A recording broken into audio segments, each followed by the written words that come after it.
Hi hello అందరూ ఎలా ఉన్నారు? అందరూ బాగుండాలని మనస్ఫూర్తిగా కోరుకుంటున్నాను. ఈరోజు వీడియోలో అయితే నేను సాటర్డే ఈవినింగ్ రొటీన్ అయితే షేర్ చేస్తున్నాను మీతో. నేను సాటర్డే ఈ విధంగా శనివారం పూజ అయితే చేసుకున్నాను. చాలా అంటే చాలా ప్రశాంతంగా అనిపించింది. ఒక్కసారి మీరు ఈ వీడియోలో చూడండి. ఆ పాజిటివ్ వైబ్, ఆ దీపంలో వచ్చే కాంతి ఎంత అందంగా బ్యూటిఫుల్గా ప్రశాంతంగా అనిపించాయో. పూజ చేసుకున్న తర్వాత ఇంకా డిన్నర్కి లేట్ అవుతుందని చెప్పి అయితే నేను వెంటనే పూజ కంప్లీట్ చేసేసుకొని కిచెన్లోకి అయితే వెళ్ళిపోయాను. కిచెన్లోకి వచ్చేసరికి నేను ముందే పాలు మరగబెట్టి పెట్టుకున్నాను, కూల్ అవుతాయని చెప్పి. పాలు అయితే ఈ విధంగా మరగబెట్టి పక్కన పెట్టేశాను. ఫ్రూట్స్ అండ్ ఫ్లవర్స్ తీసుకొచ్చారు మా హస్బెండ్. వీటిని ఇప్పుడు బాస్కెట్లో ఫిల్ చేసేస్తున్నాను. అలాగే ఫుల్గా వాటర్ తాగాలని అయితే నేనైతే ఫిక్స్ అయ్యాను. సమ్మర్ వచ్చేసింది కదా, స్కిన్ అయితే కొంచెం డ్రైగా, ఫేస్ కూడా డల్గా అనిపిస్తుంది. వాటర్ అయితే ఎక్కువగా తీసుకోవాలి కదా మనం ఈ సమ్మర్లో. దానికే నేనైతే కొంచెం కంటిన్యూగా వాటర్ని తాగడం అయితే అలవాటు చేసుకున్నాను. ఈ సమ్మర్లో మీరు కూడా మీ బాడీని హైడ్రేట్గా ఉంచుకోవడానికి కొంచెం వాటర్ని అయితే ఎక్కువగా తీసుకుంటూ ఉండండి.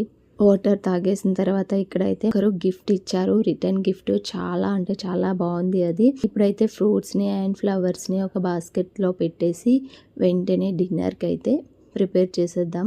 డిన్నర్కి వచ్చేసి నేను ఈరోజు దోశ అయితే ప్రిపేర్ చేస్తున్నాను. నార్మల్గా నేనైతే దోశ బ్యాటర్, ఇడ్లీ బ్యాటర్ అయితే ఏమీ ప్రిపేర్ చేసి పెట్టుకోలేదు.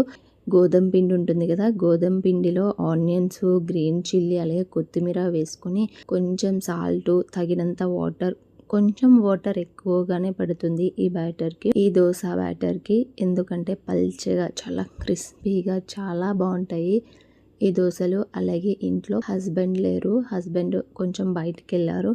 లేట్ అవుతుంది, ఫుడ్కి రాను, బయట తింటానని చెప్పారు. ఇంకా నేను పిల్లలే కాబట్టి ఉండేది మా కోసమే కాబట్టి ఎక్కువగా ఫుడ్ అయితే కుక్ చేయాలి అనుకోలేదు. సింపుల్గా దోశ వేసుకుందాం అని అయితే ఫిక్స్ అయిపోయాము. ఈ దోశ కోసం గోధుమ పిండి, అలాగే గోధుమ పిండిలో ఆనియన్స్ వేసి, గ్రీన్ చిల్లీ, కొత్తిమీర వేసి చేసుకుంటాం. దీంట్లోకి చట్నీ కూడా అవసరం లేదు, అంత టేస్టీగా ఉంటుంది. పల్చగా క్రిస్పీగా హోటల్లో వేస్తే ఎలా వస్తుంది అంత బాగుంటుంది టేస్ట్ అయితే. ఒక్కసారి మీరు కూడా ట్రై చేయండి. అలాగే ఇంట్లో హస్బెండ్స్ లేనప్పుడు మీకోసం కుక్ చేసుకోవాలనుకునేటప్పుడు మీరు ఏ విధంగా కుక్ చేసుకుంటారో కింద కామెంట్ సెక్షన్లో కామెంట్ చేయండి. నేనైతే సింపుల్గా అయిపోయే విధంగా కుక్ చేయడానికే ట్రై చేస్తాను. అండ్ సాటర్డే కూడా కాబట్టి చేసుకున్నాను కాబట్టి టిఫిన్ ఎలాగా చేస్తాను, ఇంకా వేరే ఏమీ కుక్ చేయకుండా మా అందరికీ ఇష్టమైన ఈ దోశను అయితే ప్రిపేర్ చేసేసుకున్నాము. చాలా క్రిస్పీగా అండ్ టేస్టీగా వస్తాయి. ఇక్కడ చూస్తున్నారు కదా, మీకు వీడియోలో చూస్తూ ఉంటే అర్థమవుతుంది. కాకపోతే ఇది వేయడానికి కొంచెం టైం పడుతుంది, ఎందుకంటే చాలా పల్చిగా ఉంటాయి కాబట్టి ఫ్రై అవ్వడానికి కొంచెం టైం పడుతుంది. ఇక్కడ నేను 2 దోశ ప్యాన్స్లో అయితే వేస్తున్నాను, ఎందుకంటే మనం వేస్తూ ఉంటే అవి అయిపోతూ ఉంటాయి. అలాగా ఇంకొకటి కుక్ అవ్వడానికి టైం పడుతుంది కాబట్టి నేను ఈ విధంగా, నా దగ్గర 2 ఉన్నాయి కాబట్టి దోశ ప్యాన్స్ ఈ విధంగా అయితే వేసుకున్నాను. ఒకటి ఓల్డ్దే, అంత బాగాలేదు, కానీ సమ్ టైమ్స్ 2 ఇట్లో వేయాల్సి వస్తుంది అన్నప్పుడు అయితే అది యూజ్ చేసి నేను వేస్తూ ఉంటాను దోశలు. చాలా అంటే చాలా టేస్టీగా చాలా బాగా వచ్చాయి. అండ్ మీ హస్బెండ్స్ ఇంట్లో లేనప్పుడు మీరు ఏ విధంగా కుక్ చేస్తారో తప్పకుండా కింద కామెంట్ సెక్షన్లో కామెంట్ చేయండి. మీలో ఎవరైనా దీనికి రిలేట్ అయితే తప్పకుండా కామెంట్ చేయండి. ఎందుకంటే చాలామంది ఆడవాళ్ళు ఈ విధంగానే థింక్ చేస్తూ ఉంటారు అని అనుకుంటున్నాను నేను. అది ఎంతవరకు కరెక్ట్ అనేది నాకు కూడా తెలుస్తుంది.